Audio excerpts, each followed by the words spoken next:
ओम पार्थाय प्रतिबोधितां भगवता नारायण स्वयं व्यासेन गिरतां पुराण मुनिना मध्ये महाभारतम् अद्वैतामृतवर्षिणी भगवती अष्टादश अध्यायिनी अम्ब त्वामनुसंदधामि भगवद्गीते भवद्वेषिणी। श्रीमद् भगवद गीता का भक्ति योग नामक 12वां अध्याय प्रारंभ कर रहे। अभी तक भगवान श्री कृष्ण ने विश्वरूप दर्शन योग नाम का 11वां अध्याय पूर्ण रूप से श्री अर्जुन को समझा दिया। विश्वरूप दर्शन हो जाने के पश्चात जिसमें साकार और निराकार दो अपूर्ण द्वैतात्मक कल्पनाएं हैं, ये लय करके बतला दी। अर्जुन को भी ये पूर्ण रूप से समाधान हो गया और अर्जुन ने कहा कि अनेक बाहुदर वक्त नेत्रम पश्यामि त्वाम सर्वतो अनंत रूपम न अंत्यम न मध्यम न पुनस्वादिम पश्यामि विश्वेश्वर विश्वरूप। जिसे वेदों में विश्वरूप कहा गया है, उपनिषदों में यह दिखने वाला विश्व ही विश्वरूप है। इस विश्व से साकार और निराकार ये द्वैतात्मक कल्पनाएं पृथक नहीं हैं। अर्जुन को भी यह निश्चय हो गया, परंतु इसके बाद भी इस भक्ति योग नाम के 12वें अध्याय में जिज्ञासा के कारण अर्जुन ये पूछ रहा है, इस प्रकार सदा युक्त सेवा सगुण की करे वे और निर्गुण जो ध्यावे वे, इनमें श्रेष्ठ कौन है।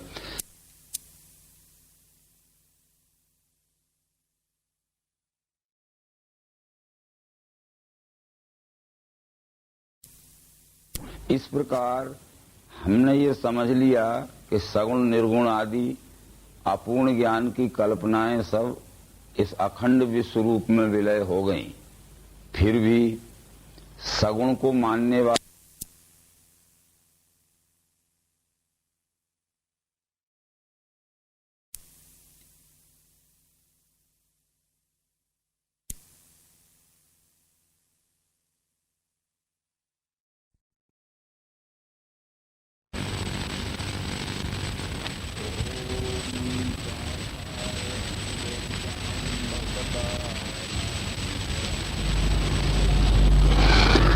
ओम पार्थाय प्रतिबोधितां भगवता नारायण स्वयं व्यासेन गिरतां पुराण मुनिना मध्ये महाभारतम् अद्वैतामृतवर्षिणी भगवती अष्टादश अध्यायिनी अम्ब त्वामनुसंदधामि भगवद्गीते भवद्वेषिणी।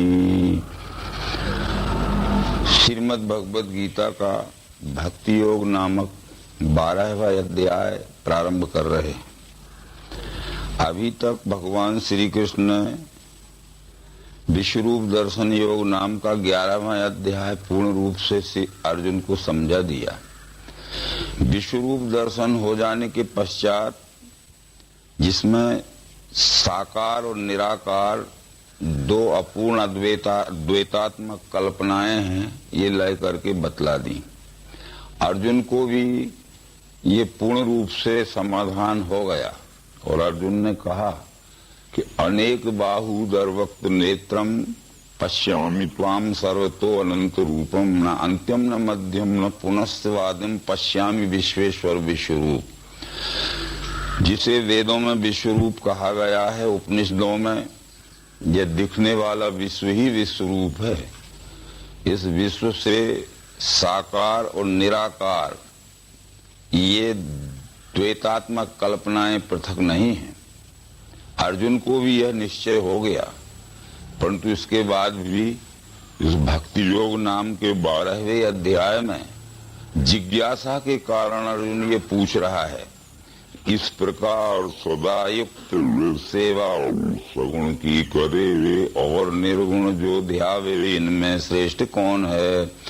इस प्रकार हमने ये समझ लिया कि सगुण निर्गुण आदि अपूर्ण ज्ञान की कल्पनाएं सब इस अखंड विश्व रूप में विलय हो गईं।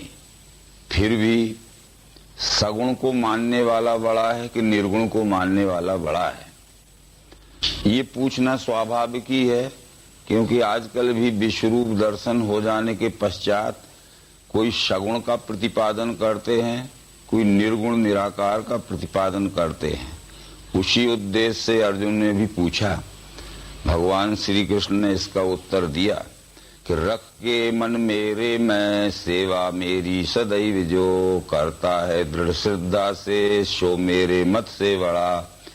श्री कृष्ण कहते हैं कि न सगुण को मानने वाला बड़ा है, न निर्गुण को मानने वाला बड़ा है।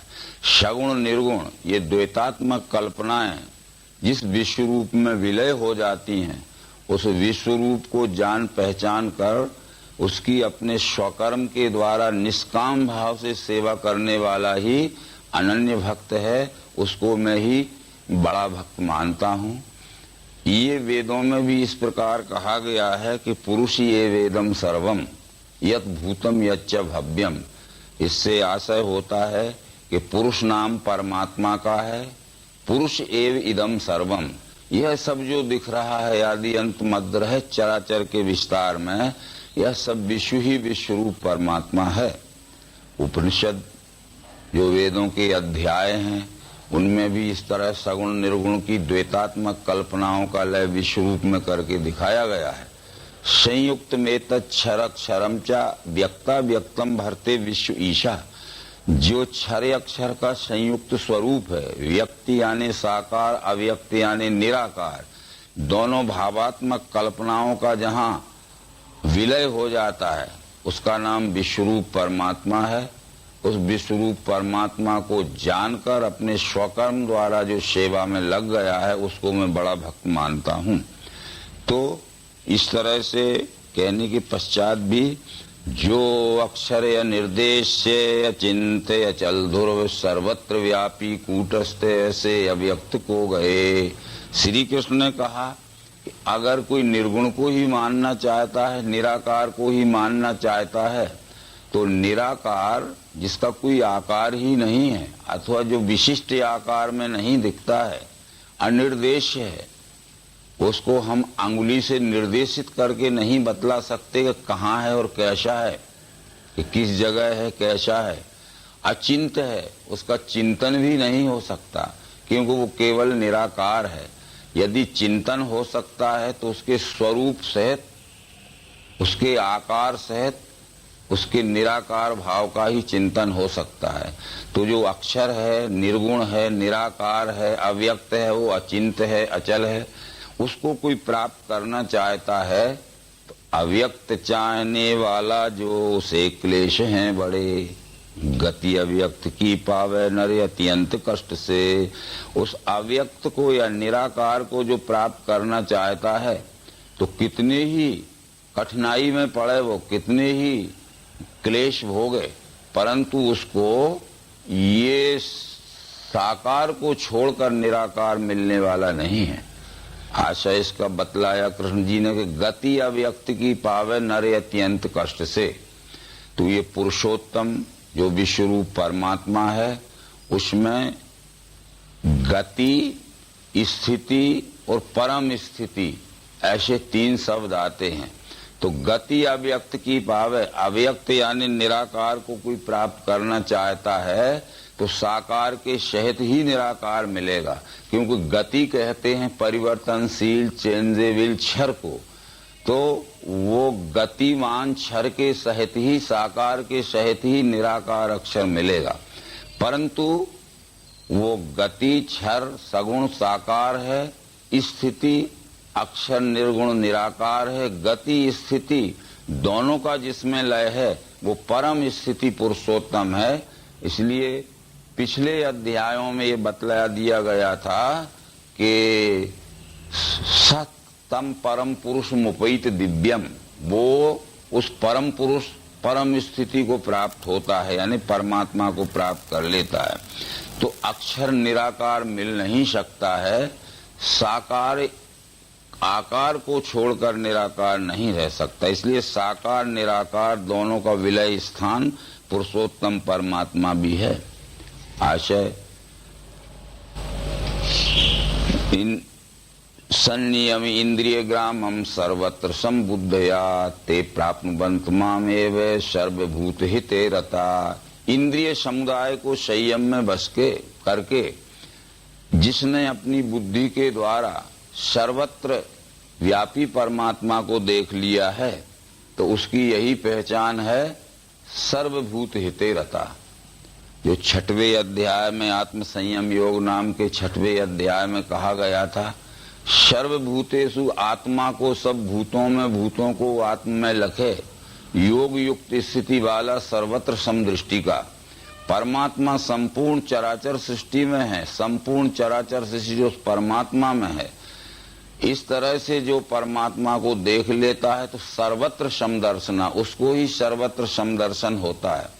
जिसको सर्वत्र समदर्शन हो चुका है उसके इस भक्ति योग नाम के 12वें अध्याय में ये पहचान कराई गई है कि सर्वभूत हिते रता। वो प्राण चराचर सृष्टि के रूप में दिखने वाले प्राणी मात्र की सेवा में स्वकर्म द्वारा हुआ लगा दिखेगा। यदि स्वकर्म द्वारा सेवा चराचर सृष्टि के रूप में दिखने वाले परमात्मा की नहीं कर रहा है तो वो सर्वत्र समदर्शन उसको नहीं हुआ है। ये 6वें अध्याय से सिद्ध है। अव्यक्त चाहने वाला जो उसे क्लेश हैं बड़े, गति अव्यक्त की पावे नरे अत्यंत कष्ट से, परंतु जो है मुझको सौंपे सब कर्म ही मुझे, अनन्य योग से मेरी करते हैं भक्ति ध्यान से। परंतु जो है मुझको, यहाँ मुझको परमात्मा भाव से कृष्ण कह रहे हैं कि न सगुण को न निर्गुण को। सगुण निर्गुण इन दोनों कल्पनाओं का लय जिस विश्वरूप परमात्मा में है, उस विश्वरूप परमात्मा को जो दर्शन करके ग्रहण कर लेता है और सौंपे सब कर्म ही मुझे, अपने स्वकर्म द्वारा जो सेवा करता है विश्वरूप परमात्मा की सेवार्थ ही करता है। ऐसे कि 3रे अध्याय में कृष्ण ने कहा था कि कर्म से संसिद्धि जनक आदि पा गए, लोक कल्याण दृष्टि से तुझे भी कर्म योग है कि ये अपने स्वकर्म द्वारा विश्वरूप परमात्मा की सेवा करके जनक आदि बड़े बड़े ज्ञानी विज्ञानी पुरुषों ने ये मानव जन्म लेने के परम सुख शांति की सिद्धि पाई है। इसलिए लोक कल्याण दृष्टि से तुझे भी ये विश्वरूप परमात्मा की सेवा करना तेरा इति कर्तव्य हो जाता है। ऐसे अनन्य भक्तों का मेरे में पार्थ प्रेम से जल्दी उद्धार करता हूँ मृत्यु संसार चक्र से। परंतु इस 12वें अध्याय में जो श्लोक कहा गया, अनन्य नैव योगेन माम ध्यायन्त उपास्ते, ये अनन्य योग से मेरी करते हैं भक्ति ध्यान से। अनन्य योग यह दिव्य चक्षु योग का ही नाम है। अनन्य योग 11वें अध्याय में श्री कृष्ण जी कह चुके थे कि अनन्य योग द्वारा ही तत्वतः इस प्रकार में देखने जानने वैसे मिलने योग्य पार्थ हूँ। अनन्य योग के द्वारा इस विश्वरूप परमात्मा को देखा जा सकता है, इसकी जान पहचान हो सकती है, उसमें अखंड एकात्मता का अनुभव हो सकता है। तो अनन्य योग नाम इस दिव्य चक्षु योग का ही है, विज्ञान योग का ही है। तो ऐसे अनन्य भक्तों का मेरे में पार्थ प्रेम से जल्दी उद्धार करता हूँ मृत्यु संसार चक्र से। जो अनन्य भक्त मेरे हो गए हैं, इन अनन्य भक्तों का ये जन्म मृत्यु के संसरण चक्र से जल्दी उद्धार हो जाता है, जन्म मृत्यु के कष्टमय चक्र से छूट जाते हैं। अनन्य भक्त के विषय में श्री राम ने भी रामायण में भक्त प्रवर्त मारुति हनुमान को समझाया था कि सो अनन्य जाके यस मति न टरे हनुमंत, मैं सेवक सचराचर रूप स्वामी भगवंत। अनन्य भक्त उसे कहते हैं जिसकी मति यानी बुद्धि में पक्का निश्चय स्थिर हो जाता है कि मैं सेवक हूँ, ये चराचर सृष्टि के रूप में जो कुछ भी दिख रहा है यही हमारा सबका पूज्य स्वामी भगवान है। ऐसा निश्चय जिसकी बुद्धि में पक्का अटल स्थिर हो जाता है उसे अनन्य भक्त कहते हैं। ऐसे अनन्य भक्तों का मेरे में पार्थ प्रेम से जल्दी उद्धार करता हूँ मृत्यु संसार चक्र से। ये उद्धार करने का मतलब है उसका मनुष्य जन्म लेना सार्थक हो गया इससे ज्यादा और उससे कुछ प्राप्त करना नहीं है, क्योंकि इन बातों को भगवत गीता के पिछले अध्यायों में भी श्री कृष्ण अर्जुन को समझा चुके। आत्मा में है जिसे प्रेम, आत्म में तृप्ति है मिली, आत्म संतोष में मस्त, उसे कर्तव्य है नहीं। जिस व्यष्टि जीव आत्मा ने संपूर्ण विश्वरूपी परमात्मा को पहचान लिया और विश्वरूप परमात्मा को दिव्यचक्षु योग से जान पहचान कर अपने स्वकर्म के द्वारा इस विश्वरूप परमात्मा की सेवा में जो लग गया है तत्परता से, तो उसे कर्तव्य है नहीं। इससे ज्यादा कर्तव्य उसको कुछ नहीं करना है, उसका इति कर्तव्य हो चुका। तो रखना मन मेरे में, सौंपना बुद्धि भी मुझे, ऐसा करने से पार्थ मुझ में मिल जाएगा। तेरा जो मन है इस विश्वरूप की सेवा में लगा, बुद्धि से भी विश्वरूप की सेवा कर। मन में जो अनेक प्रकार के संकल्प विकल्प उठते हैं, ये संकल्प विकल्प तेरे निष्काम भाव से सेवा करने के लिए ही उठा करें, क्योंकि ये भगवत गीता के 6वें अध्याय में इस बात को कृष्ण जी ने कहा है कि संकल्प सभी त्यागे योगारूढ़ उसे कहा, होवे संकल्प से पैदा सो इच्छा सभी तजे। मन को आत्मा में जोड़े न करे ध्यान अन्य का। तो मन में जो संकल्प उठते हैं तो दो प्रकार के संकल्प होते हैं, एक सकाम संकल्प होता है, एक निष्काम संकल्प होता है। तो सकाम संकल्प को भी छोड़ देना चाहिए और निष्काम संकल्प को लेना चाहिए। तो इस तरह से अपने मन को भी निष्काम संकल्प से विश्वरूप की सेवा में लगा, अपनी बुद्धि को भी विशुद्ध अवस्था में करके इस विश्वरूप की सेवा में लगा। ऐसा करने से पार्थ मुझ में मिल जाएगा। यदि तू चित्त को स्थायी मुझ में रख सकता नहीं तो मेरे प्राप्ति की इच्छा पार्थ अभ्यास से करो। अब यहाँ एक बात आती है कि यदि मन बुद्धि भी हमने समर्पित कर दिए विश्वरूप की सेवा में, परंतु हमारा चित्त अभी समर्पित नहीं हुआ। जब तक ये चित्त समर्पित नहीं होगा तब तक विश्वरूप की वास्तविक सेवा नहीं हो सकती। पातंजल योग शास्त्र ने इस विषय में समझाया है कि योगा चित्त वृत्ति निरोधा, यानी चित्त पूर्ण एकाग्र जब हो जाएगा तदा दृष्टा स्वरूपे अवस्थानम, तभी ईश्वर के स्वरूप में उसकी स्थिति होगी। पर ये चित्त स्थिर कैसे होगा, तो उन्होंने अभ्यास वैराग्याभ्याम तन निरोधा, अभ्यास करते जाओ, निरंतर अभ्यास करते जाओ। ये विश्व ही परमात्मा है, इसकी हमारे स्वकर्म द्वारा चित्त लगाकर सेवा करना है। तो निरंतर अभ्यास करने से और जो आसक्तियों के संस्कार हैं हमें, व्यष्टि सुख भोग की तृष्णा, अति तृष्णाओं के संस्कार हैं, वो धीरे धीरे छोड़ते जाओ तो हमारा चित्त पूर्ण रूप से परमात्मा में विलय हो जाएगा। परंतु ये अभ्यास किसे कहते हैं? वो अभ्यास वैराग्याभ्याम तन निरोधा। शास्त्र ने ये कहा कि तत्र स्थितौ यत्नो अभ्यासा, स्थिति प्राप्त करने के लिए जो हम प्रयत्न करते हैं उसका नाम अभ्यास है।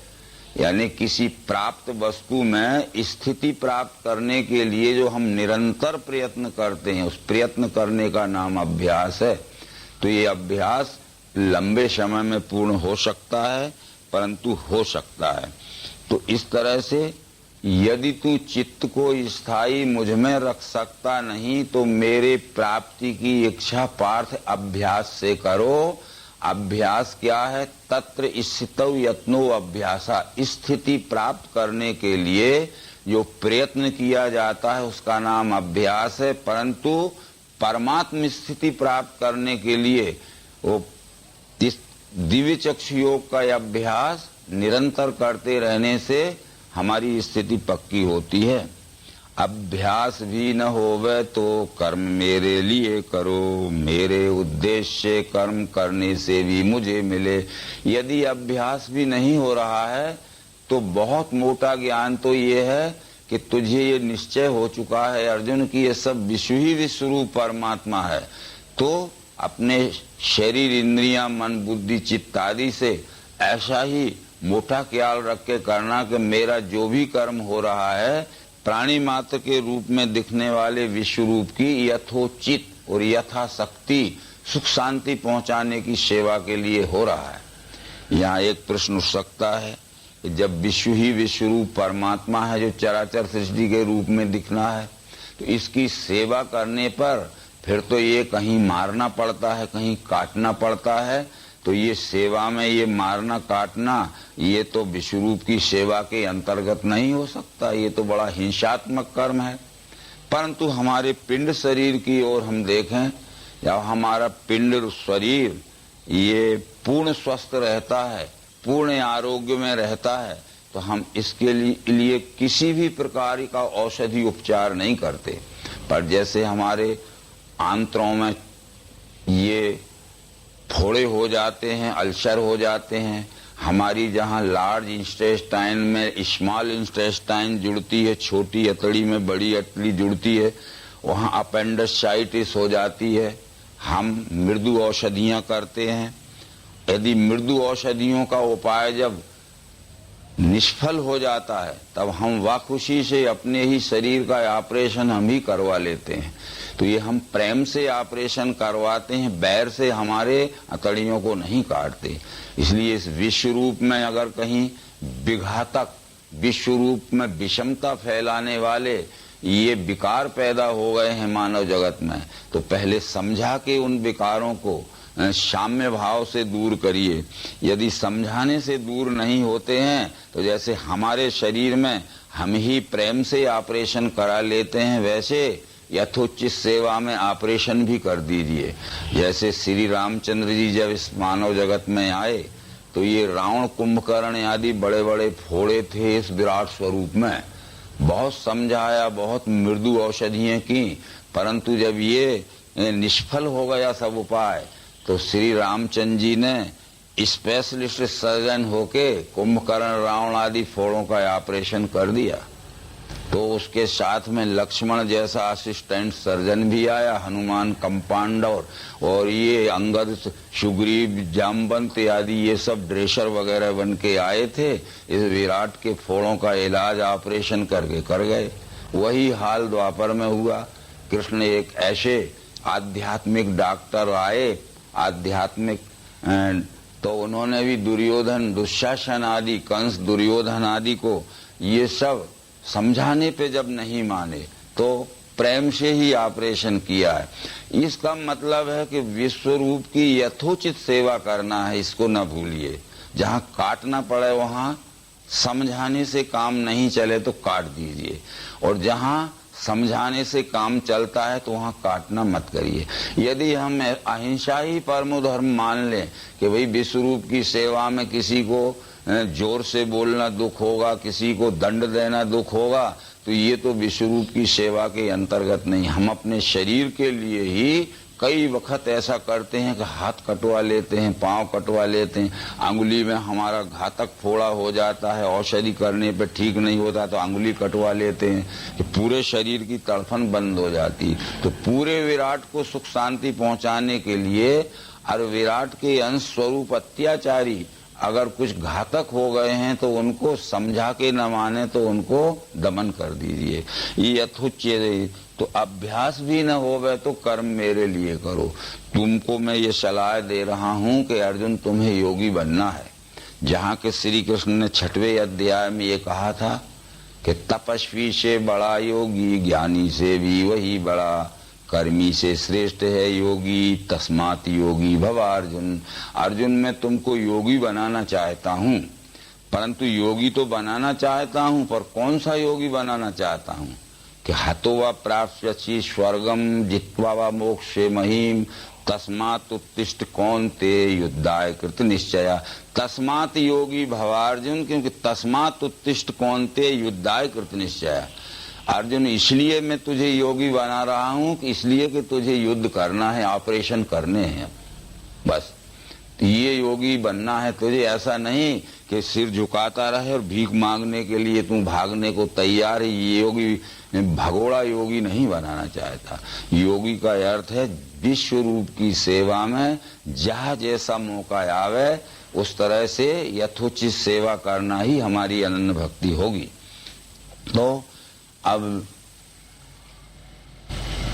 यह भी जो नहीं होवे तो अनन्य विचार से मन को रखना स्थायी कर्म का फल छोड़ना। ये भी यदि नहीं हो सकता है तो अनन्य विचार को मत छोड़ना। अनन्य विचार का मतलब है अन का अर्थ है नहीं, अन्य का अर्थ है दूसरा। परमात्मा के सिवाय ये विश्व में कोई दूसरी चीज नहीं है। जितने भी देवी देवता क्यों ना हो, वो परमात्मा के विराट शरीर के अंगोपांग हैं। जैसे हमारे इस पिंड शरीर के कान, आंख, त्वचा, जीभ, नाक, हाथ, पांव आदि अंग, ये भी तो सब देवी देवता हैं। जैसे हमारे कान में आकाश का देव बैठा हुआ है, हमारे त्वचा में वायु देव बैठा हुआ है, हमारे नेत्र में अग्नि देव बैठा हुआ है, हमारे जिह्वा में वरुण देव बैठा हुआ है, हमारी नासिका में अश्विनी कुमार, ये सब देव ही बैठे हैं। तो इस तरह से ये निश्चित समझ के तू कि अनन्य भाव से ये सब विश्व रूप जो दिख रहा है अनंत विस्तार में, ये सब समुच्चय स्वरूप परमात्मा ही है। ऐसा अनन्य विचार रख के मन को रखना स्थायी, कर्म का फल छोड़ना। मन में ये संकल्प विकल्प जो कि तुझे अज्ञान के भ्रम जनित संकल्प विकल्प हो रहे हैं, इनको छोड़कर मन को स्थायी और स्वस्थ रख के कर्म की फलासा छोड़ के युद्ध तुझे करना है। क्योंकि पहले अध्याय में अर्जुन ये कह चुका था कि यहाँ ठहरा नहीं जाता, मन में भ्रम छा गया। तो मन को रखना स्थायी, मन को भ्रमित मत रखना है अर्जुन। इसके बाद दूसरे अध्याय में भी अर्जुन ने ये कहा था, अज्ञान के दोष हिये समाये, भूला हूँ धर्म सो पूछता हूँ, होवेगा श्रेय स्थायी कहो सो, मैं सेवक हूँ आपका बोल देवे। धर्म और अधर्म किसे कहते हैं? मेरा मन भ्रमित हो जाने से इस समय ये मुझे विस्मृति हो गई है, इसलिए मैं शिष्य भाव से, समर्पित भाव से आपसे पूछता हूँ कि मेरे मन का अज्ञान जनित भ्रम निकालकर धर्म की सच्ची पहचान और मेरे स्वकर्म की वास्तविक पहचान मुझे करा दीजिए, ताकि मैं स्वकर्मारूढ़ हो जाऊं। तो यह भी जो नहीं होवे तो अनन्य विचार से मन को रखना स्थायी, कर्म का फल छोड़ना। अभ्यास से ज्ञान श्रेष्ठ, ज्ञान से ध्यान है बड़ा, ध्यान से कर्म फल त्याग, त्याग से शांति है मिले। इस 12वें श्लोक में कृष्ण ये कहना चाहते हैं कि अभ्यास की जरूरत क्यों है, किसी भी विद्या का क्यों ना हो, अभ्यास की जरूरत क्यों है? क्योंकि अभ्यास की से ज्ञान प्राप्त होता है। और ज्ञान की जरूरत क्यों है?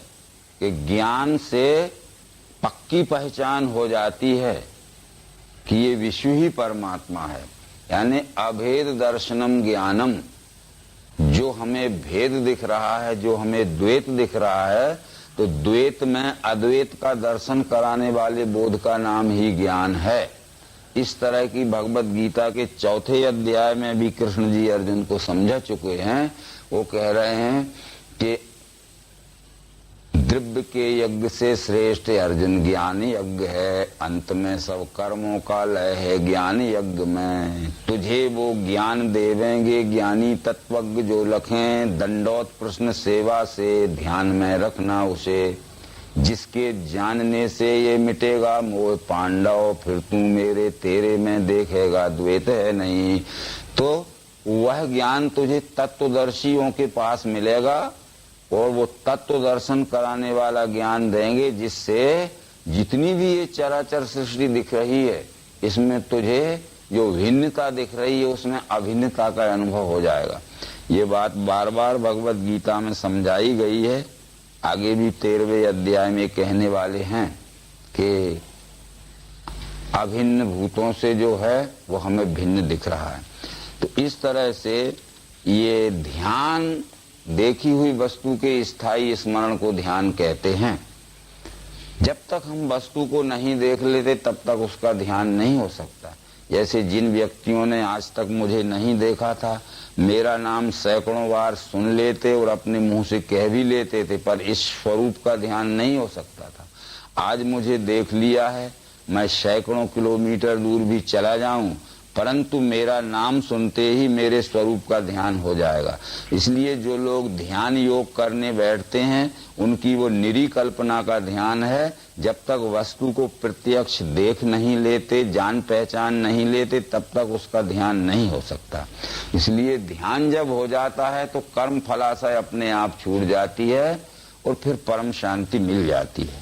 अद्वेषी मित्र भूतों का, क्षमी सागर प्रेम का, निर्मोही निरहंकारी समान सुख दुख में, स्थिर चित्त सदा तुष्ट बस में, मन निश्चयी मन बुद्धि मुझे सौंपे, भक्त वो प्रिय है मुझे। जिसका चित्त स्थिर हो जाता है, सदा संतुष्ट रहता है, मन बुद्धि जिसके वश में रहते हैं, ऐसा निश्चय में स्थिर पुरुष इस विश्व को ही विश्वरूप परमात्मा समझकर स्वकर्म द्वारा सेवा करता है। अन्य किसी देवी देवताओं के सेवा में नहीं उलझता है।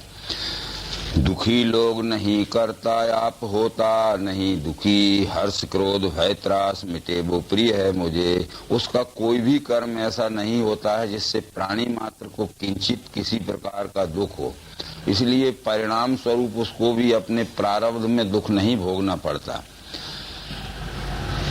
उदा इच्छा त्यागी सुचि दक्ष उदासीन व्यथा मिटी, चाहे न फल कर्मों में वो मेरा प्रिय भक्त है। अनपेक्ष का मतलब है जो किसी अपेक्षा में नहीं फंसा हुआ है। अपेक्षा कहते हैं उस द्वंद्व को, जैसे सुख दुख मान अपमान निंदा स्तुति हर्ष शोक आदि, इन द्वंद्वों से जो ऊपर चला गया है, सापेक्षता से जो ऊपर चला गया है, वो निरपेक्षता में पहुंच गया है। उदासीन कहते हैं जो कहते हैं ऊपर, आसीन कहते हैं बैठने को। हर्ष शोक निंदा स्तुति आदि के जो ऊपर साक्षी बनकर बैठ गया है, तो उसको ये भाव कभी भी व्याप्ते नहीं है। और चाहे न फल कर्मों में वो मेरा प्रिय भक्त है। तो हर्ष द्वेष नहीं दिखे सोचता, चाहता नहीं शुभाशुभ गए जिसके भक्त वो प्रिय है मुझे। किसी कर्म करते समय उसको सफलता मिल जाती है तो हर्षातिरेक नहीं करता है, और सफलता नहीं मिलती है तो दुख और शोक में नहीं डूब जाता है। शुभाशुभ गए जिसके भक्त वो प्रिय है मुझे। ये शुभ अशुभ का मतलब होता है, हम जैसे अज्ञानी या भ्रमग्रस्त जीवों को शुभ अशुभ बड़े जल्दी लग जाते हैं। हम जब कहीं रास्ते में जाते हैं तो खाली घड़ा लिए मिल गया, कोई एक आंख वाला मिल गया, कोई अथवा कोई बिल्ली रास्ता काट गई, तो हम कहते अशुभ हो गया और हम बैठ जाते हैं। सच्चा पुरुषार्थ करने में भी निष्क्रिय होकर बैठ जाते हैं। तो जो भगवान का अन्न भक्त हो गया है विश्व रूप का, तो शुभाशुभ गए जिसको भक्त वो प्रिय है, उसे शुभाशुभ नहीं व्यापते हैं। ये बात रामायण में श्री राम ने भी कही है कि त्यागई कर्म शुभाशुभ दायक, भजहि मोह सुर नर मुनि नायक। जो श्रेष्ठ बुद्धिवान पुरुष हैं, जो मेरे भक्त हैं, वो शुभाशुभ के सकुन अपशकुन के झगड़े में नहीं पड़ते हैं।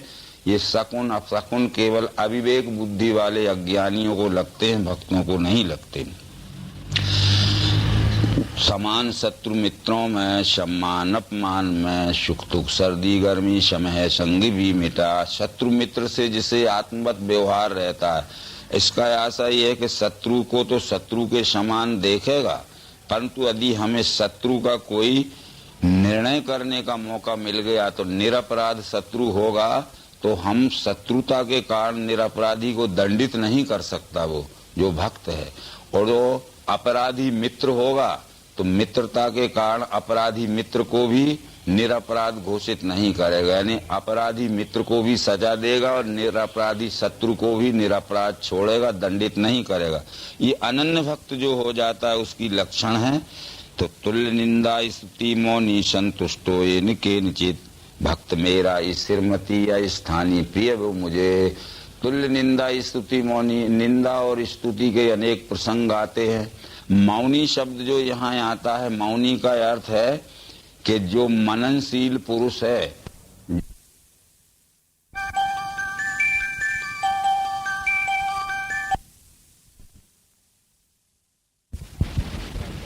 आदि शंकराचार्य ने कहा है कि इति वा तद भवेद मौनम सताम सहज संगीतम, गिरा मौनम तु बालानाम प्रयुक्तम ब्रह्मवादवी। सत्य भाषण करना यह ज्ञानियों का मौन है, और मुंह से कुछ न बोलना यह मूर्खों का मौन है। इसलिए मौनी यानी मननशील व्यक्ति यानी मुनि यानी मौनी, ये यहाँ अर्थ है। मुंह से कुछ न बोलने का अर्थ मौनी नहीं है। अनन्य भक्त जो मेरा श्रद्धा से कहा हुआ, यथार्थ धर्म पाले वो अत्यंत प्रिय है मुझे। वही मेरा अनन्य भक्त है कि जो मैंने अभी तक अनन्य भक्त के लक्षण बतलाए, उनको वो नित्य के व्यवहार आचरण में लाता है, वह मेरा अतीव प्रिय भक्त है, यानी सबसे अधिक प्रिय भक्त है। उनके अंतर्गत ये सकुन अपसकुन की सब बातें आ गई। अब हम अनन्य भक्त तो बनना चाहते हैं और जन सेवा के लिए जाना चाहते हैं, परंतु बिल्ली रास्ता काट गई तो सिर पकड़ के बैठ गए, हम कैसे अनन्य भक्त होंगे। ये सब बातें समझाते हुए ये भक्ति योग नाम का 12वां अध्याय समाप्त।